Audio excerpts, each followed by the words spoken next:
Hi, and welcome to the Doctors Who podcast, our special Devil's Night episode. My name is Chris. I'm number 11.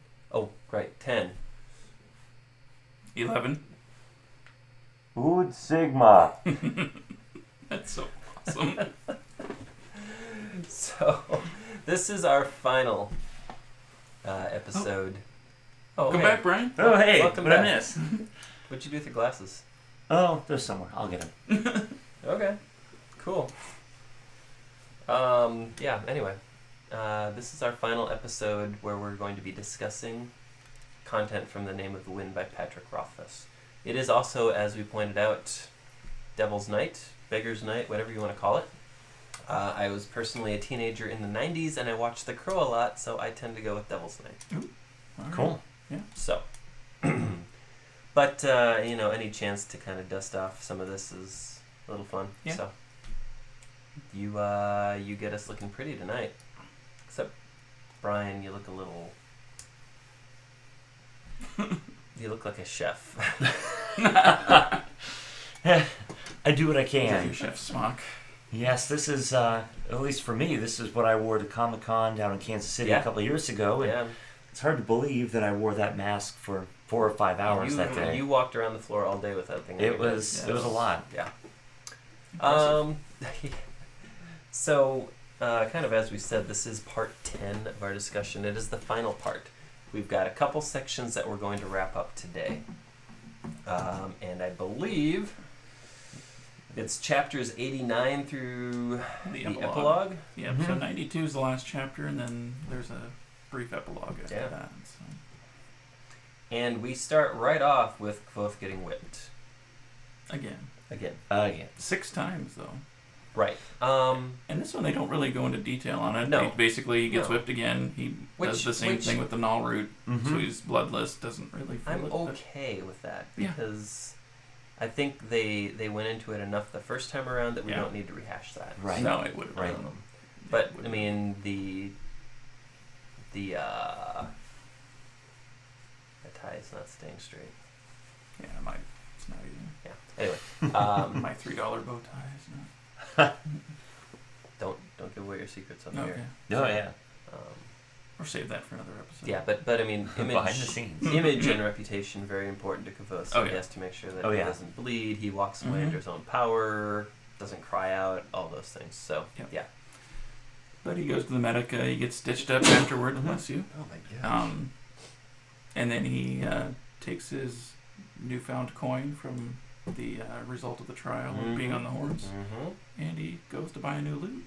Now I'm assuming he bought himself a better loot because I the would one assume so. the Oh, one yeah. he got was It was pretty used, rough. and it was Yeah, it wasn't a he great did lute. the best he could with it. But I mean, they spent some time, and by they I mean Patrick Rothfuss, Mhm. yeah, saying how it wasn't a good loot, but it was a loot, Right. and he had to have it because Yep. he did. So Absolutely. yeah, this lets him And- get a good one. And he also ended up getting 2 extra shirts for himself, Yeah. which he always said, Mhm. talked about how Mhm. few shirts he owned. Yep. But it also allowed him to get a dress for Ari. yeah, Yeah, That was Yeah, kind I of about that. Yeah, it was a really generous move of him. it was. Yeah. Yep. So Ari's such just a neat character, and I haven't read. Yeah. He's got a book that he did, kind of a shorter, like a novella of Oh, just really? her. Huh. What's it called? I'll look it up while Okay. we're talking here. That But would I be do have a interesting, copy yeah. of it. I have not read it yet. nice. Oh, sorry. Yeah, it Go ahead. was- So he has all these things now, and Well, and he paid off Devi. Did we say that? no, we didn't say that. But Yeah. that's a really Oh, yeah. big deal because Yeah. they didn't expressly say it other than that he got a vial of his blood. Right. Yeah. Which He got his blood back. yep. Now, here's my hope.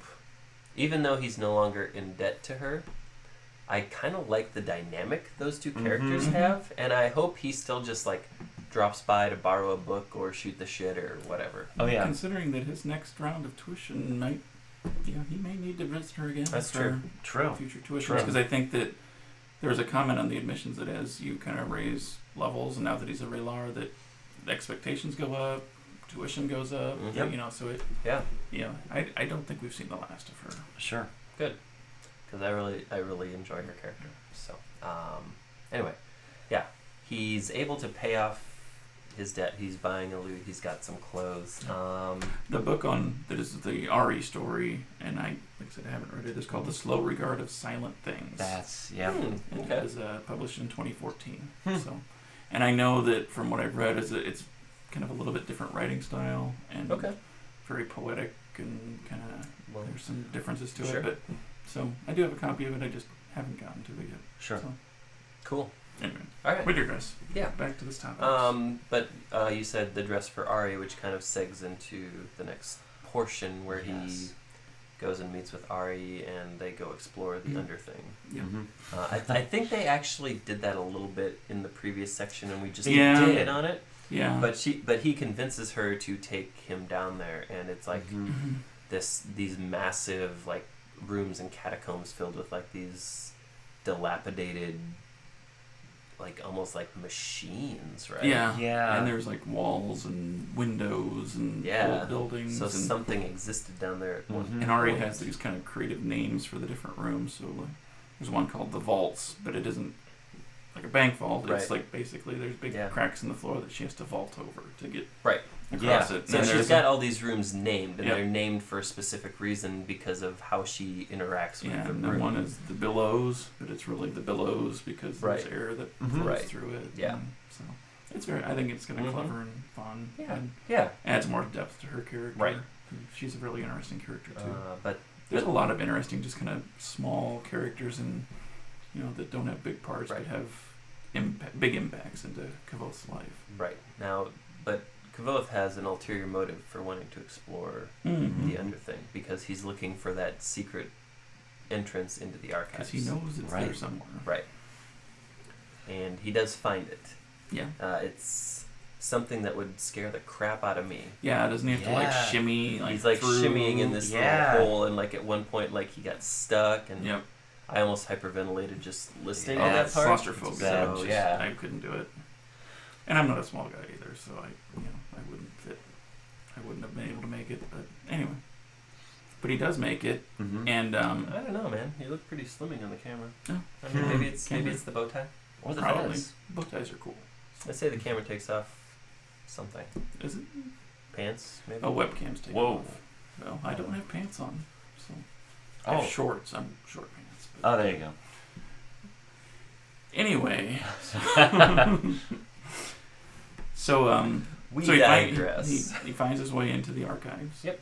And then I think does he go and convinces Fela to meet him, or to go to the archives, and he meets doesn't her there. say who he wants her to meet. Yeah, but he has her go to a place in the archives, and then he meets her there, and she kind of shows him around. She explains like how everything is sorted and the difficulties of how things are sorted, because every time you have a new master archivist come in, they want to reorganize everything, and it gets half done before that one dies and a new one comes in, and then they start change. So it's interesting, and I love that there's the depth to that world building, because it's something that could just have easily have been glossed over. Well, it's not just a library. It's so much more than that. Yeah. It's almost like your personal library at home. Yeah. Like when I was growing up, my brother and I would read a book, and if I didn't want him to find it, I would always put the book back on the shelf, but I'd put it somewhere way different than where it's supposed to go, just to confuse him. Interesting. Kind of the same thing. Yeah. Anyway, so he's found his way in, and that was another thing, was that I think he promised... Didn't he promise... he promised Devi that was part of his debt to her, Yeah. that he would, if he found a way in, that he would share her, because I think that's when he was... That's when he was trying to get the horse so he can get up to Trabant, the Chandrian, and... Right. And in other news, he continues to meet with Denna and the alien, and she's always got men with her. Yeah. But this is where it kind of talks about him outlasting all of them, and like how he's got this relationship that they're never going to have, because theirs is like surface level, superficial, and his is like she will always like zero in on him. Like, so And I think he does put her name, or takes her name, and he puts it. It's on a piece of paper that he puts in the Hall of the Winds, and it kind of floats around, but it never goes anywhere. So he still doesn't know where he stands with her, but he's afraid to do anything, so he's more or less trapped in the friend zone for the time being. Yeah. He kind of talks about his feud with Ambrose. So this is really the last chapter of Kvothe telling his story. Right. So he kind of is wrapping up these storylines. So he talks about Ambrose and said that, his feud was still ongoing, but we don't really get any more of Ambrose in this chapter. Yep. And then it's really kind of where Kvothe ends for the night. So we kind of wrap up the telling of his story day one. And the last part really takes place back in the quote-unquote present. Yes. Before we get too much into this, it's interesting to me that... Well, I mean, it's not really interesting because you almost expect it, but I really like how this is handled because a bulk of this is Kvothe's past, but you still have this story occurring in the present. Like, why are the Skraelings there? Yep. Who's this mercenary that came through there? So there are these little threads and these interludes that are tying together something that's happening in the present that we don't quite understand there's yet. something that must have happened recently that is causing the Skraeling to move west. I think they said early on in the book, and we still don't know why Kvothe is in hiding, and why he's why he's hiding as an innkeeper, why Bast is with him. We don't really know who Bast is, other than he was maybe a student of Kvothe. I mean, we know he's a Fae. Yeah, but that's about it. So, anyway, just wanted to point out that I like how they Patrick kind of plops these things in periodically and to remind you that there's something going on in the present. Fae is how do you spell that? F-A-E. F-A-E. Yeah. So you say Fae, basically but fairy. What's interesting though is you think of Fae and it's like, well, iron is My F-E. grandma's name is Fae. Oh, look at you. I know a little bit of science. So there's that, and then there's Denner. So maybe there's some of these names are important. Yeah. Okay. Because Bast is good call. Thwarted by iron, and when Chronicler tried to bind him with iron, and I think when they talked about the Smith's apprentice that came in, and he had the iron bar, that Bast kind of kept his distance from him. So, So maybe he might be onto something there. But Kvothe stops for the day. Saying that basically the foundation is laid, right? Yep. So we've got all the pieces we need to move forward. And you can tell that the book is winding down because it's like the ends are being tied up and it's starting to be like, it's like, okay, we're hitting a stopping point, but there's more. Yes. We're teasing that there's more to come, and he calls out a few things there, right? Yep. Yeah, he promises that they'll have some of his favorite stories the next time, and his journey to Alvaran Court, some fight with Adam and the Felurian. I assume we'll see more Ambrose. So, when he talks about these things, like the journey to the court and learning to fight and meeting all these people, it kind of invokes in me the same sense of like wonder and awe I got as a kid when I watched Star Wars before it was A New Hope. And Obi-Wan Kenobi was telling Luke about his time as a Jedi, and you just had like these very vague images in your head of what that was like, and then the prequels came out and it was like dropping a vase on concrete. Yeah, so when he talks about the Clone vase Wars, is my vision and the concrete is reality. So he talks about the Clone Wars and things like that, it's like, oh, what are these things? It's like, it's amazing. Okay. Yeah. So that's I hope history does not repeat itself. But that was just kind of what that reminded me of when he starts to invoke those names. They create and conjure images. Anyway, Kvothe cleans the bar, but he doesn't hum or whistle or whatever it is he usually does, which Rothfuss makes a point to let us know that that's a notable change. So then I think everybody kind of heads up to bed after that, don't they? Yeah. I think so. Yeah. Chronicler gets up to his room and like he moves like a heavy dresser. Yeah, he's like really uncomfortable and can't get, and I don't know what set him off. Maybe it was the mercenary. I think that would be a good... Well, I mean, he had a couple run-ins with Bast as well, but probably the mercenary. I don't know. I mean, it could have been anything, but It just was they uneasy. didn't make it immediately clear. Yeah. So, and he takes the iron His pendant off, but Mhm. then I think he puts it back Yeah. on, right? Yeah, and then he cracks the window. He Yeah. puts like a big dresser in front of the door, but he Yeah. opens the window slightly. And Mm-hmm. And then all of a sudden, Bast is there. Yeah. He's like, "Oh, hey, you wanna hang Surprise. out?" Only not quite. Is that kind of a warning? Yeah. Well. yeah. Yeah. Sorry, I'm jumping ahead a little No, bit. you're not really. No, that's what I mean. He comes in and basically threatens Chronicler. Yeah. He's saying you have to help him remember who he was. Mm-hmm. You have to help him focus on the good things. Yeah. Don't talk about music or sympathy or things like that. Mm-hmm. Talk about the great deeds, the things that he enjoyed. Yeah. Stay away from the bad things. Mm-hmm. Yeah, and I can't remember if it was here or in like the prior, like what we talked about last week when Bast told him not to ask him why, when he tried to light Why it the didn't work. alcohol Mhm. with sympathy, that why it didn't work. So. And that's a clue that maybe it's something Bast knows about, and therefore Mhm. it wasn't something caused by the zombie Sure. mercenary, Mhm. right? Sure. Yeah. Yeah.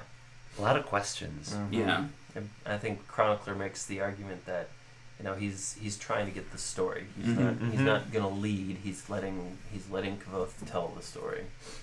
And isn't this where Bast tells him too that he's basically saying that I led you here, that Right. I Oh, dropped yeah. these Yeah. hints and, Yeah. and things out there Right. that this was going that he was Mhm. here and trying to find someone to come here and help Yep. draw out his story. Right. So you're here because I brought you here and Yeah. I own you Mhm. basically. Yeah. You will do this Yeah. thing for me. Yeah. And he mentions that Kvothe started to write like a biography or something. It was his memoirs. Mhm. Memoirs, and he wasn't happy with how it turned out. But Right. when he started to do that, he sort of came alive again. Mhm. And he didn't. So this is Bast's second attempt to kind of get him out of this because he's Yeah. concerned that Kvothe is going to become Kote, Yeah. Kote, Yeah. however you say that. Yeah. And he doesn't want that to happen because then, He wants his Reshi back. right? Mhm. Yes. And it was interesting that he says not to ask about music or magic because they're not productive subjects. Yeah. Yeah, dwell on the heroics, but Isn't there a part in Bast's here where threat is something else. Yeah, but isn't there a part where he actually grabs the iron pendant Mm-hmm. Mm-hmm. to basically show that he has power over? Yeah, he's like, your Chronicler. iron pendant is not going to do anything to help you, Mhm. Yep. and I will. And I think he So said, slit your. slit you open and splash Yeah. around inside you like a child in Yeah. a muddy puddle. Oh my gosh. Well, that is a threat. That is Yeah. a. That's pretty graphic. But then he Yeah. follows it up and says, "But there's no reason we can't be friends." Right? Yeah. Yeah. They can all get what they want, and And Chronicler asks what Bast wants. Mm-hmm. Bast says he wants his Reshi back the way he was. Yeah. So, the epilogue takes us back to the three silences that we talked about in the prologue, Our right? very first Yeah. discussion on this. Mm-hmm. Yeah. So it basically is there's a man waiting to die. I think it ends with Kvothe sitting in front of his crumpled sheets of his memoir that he'd been trying to write. Mm-hmm. And we assume that it fades to black after that. Yeah. Or to be continued. I mean, it's great that it leaves you with a lot of questions and it leaves Yeah. you Mhm. wanting to know what happened. Mm-hmm. So, What happened then and what's happening in the Right. current world. Yeah. Yeah. There's really two stories There is. being told, which is really cleverly done. it is. It Yeah, is. it is well done. Yeah. So, that is the book. That is The Name of the Wind by Patrick Rothfuss. I think we determined last time, or maybe it was earlier this time, I forget, that we're going to spend an episode just kind of talking about it in general. Yeah, just reactions to the Yeah, book. reactions. Thoughts. Yeah. Maybe we'll talk about the upcoming movie that they're making out of it, or Mhm. the prequel series they're going to do. I think it's a prequel series. Can't Yeah, I remember. mean, I think that's Some like sort of stuck in series. production hell Yeah. right now, but yeah. But Yeah. they're doing something with it, Yeah. we think. Right. That We hope. Anyway. Let's hope so, yeah. Definitely hope so. So, again, as always, thank you for joining us. Thank you for watching. Please, if you have something to say, leave a comment. If you like what you've watched, click that subscribe button. I think it's down here somewhere. Yeah, you need to. Right there.